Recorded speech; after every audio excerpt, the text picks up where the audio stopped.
Hey everyone, welcome back to my channel. So I've got a new video for you. This one is from start to end of our training session, completely uncut, so you guys can see all of it. I'm going to jump in right now to explain what I'm doing. I am teaching Wrigley to nod her head on cue. I want her chin to go down and then her whole head to lift back up. That is the final behavior I'm going for. What I would recommend is preloading your hand with several treats. I very quickly switched over to doing that. I realized that it was just taking too long for me to grab a new treat from inside the dish that I have and deliver that to her. So for cleaner repetitions, I would recommend switching over to feeding several treats. Here you can actually see I loaded my hand with several treats, at least 5 treats in your hand to get those clean, quick back-to-back repetitions, because this behavior happens fast. What I am doing is I am giving her a treat. When she eats the food, she naturally is going to lower her head. I'm intentionally feeding her up high. And here she lost a treat under the desk. Let's wait for her to come on back. I'm also guiding her into a sit so she's positioned correctly right in front of me. So I am feeding her up high very intentionally. I want her to lower her head back down to eat the treat, and I'm capturing that lowering of her head. So I recommend this motion exactly right here. You got several treats in your hand and she is having to lift her head up to eat the food, and then I'm capturing the moment when she lowers her head down. I click there and then deliver the food up high again.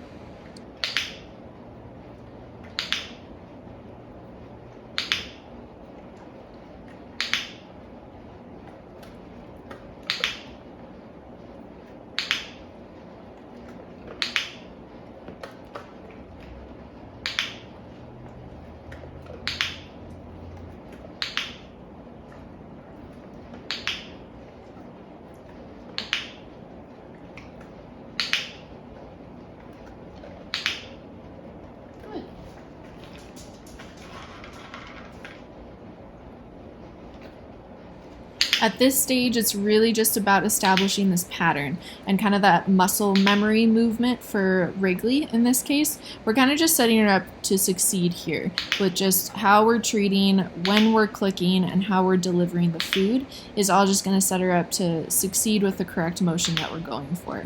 This is actually a behavior that I started teaching and I taught maybe 3 years ago at this point for a course that I was going through with her. And I didn't originally teach it like this. I was only clicking and I stopped completely the behavior, just clicking for her lowering her head. And what I ended up getting was this really sad behavior where she would just lower her head super, super low and look up at me, and she looked really, really sad and abused. So I completely abandoned that behavior. So now coming back to it, I have something different in mind. So this is how I'm setting those intentions. You absolutely could click and treat your dog just for lowering their head. That's a really good shaping exercise, but here I'm going for that very deliberate behavior of her lowering her head and then lifting it back up, which is a cute trick in the end too. I'm gonna eventually put this on a verbal cue and maybe ask a question or something and she nods her head yes. So really cute trick as well. Okay, stop biting so hard.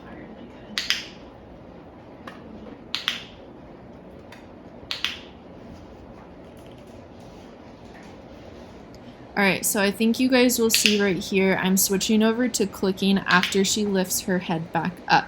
So now that we've established that initial pattern, I'm advancing a bit and seeing if we can chain those things together in her mind to where I want her to lower her head, bring it back up, and then she gets the click and treat.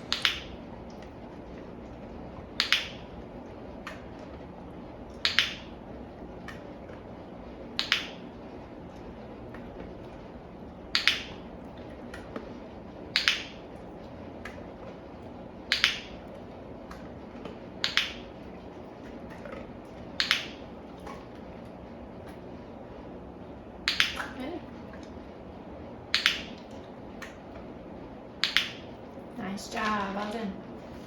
When you first switch over to this as well, I would recommend clicking for when your dog is looking up and in the middle of when they're looking up, instead of waiting until they're done looking up.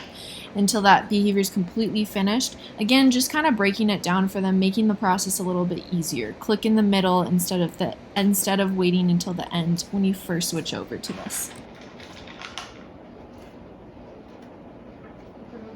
And here you guys will see I am waiting Wrigley out now at this point to come back, sit, and offer the behavior first without any prompting from me. If your dog struggles here, go ahead and feed them a treat, and that'll get the game started again.